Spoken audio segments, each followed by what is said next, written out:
Aya wali teh waliullah.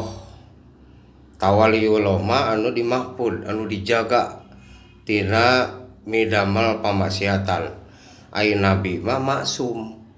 Sami eta oge diraksa tina ngadamel padamelan anu maksiat kusaha ku Allah. Jadi mahfud jeung maksum teh ku Allah. Lain ku urang.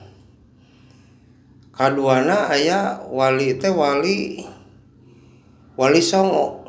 Anu biasa termasuk ditempelkeun di imah urang gambar-gambarna geus umum pada gaduh.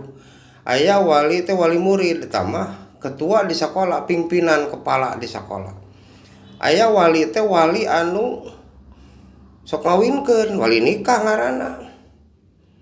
Aya oge wali teh wali anu aku-akuan, ngaku we manehna, pedah loba fan, pedah loba pendukung, pedah loba umatna ngaku aja jadi wali atawa disebut wali ku kaumna. Tah teu bisa wali nyieun syarat kesorangan, tapi Allah rumusna cinta jeung rindu ka Gusti Allah eta we, lain cinta kana sejen.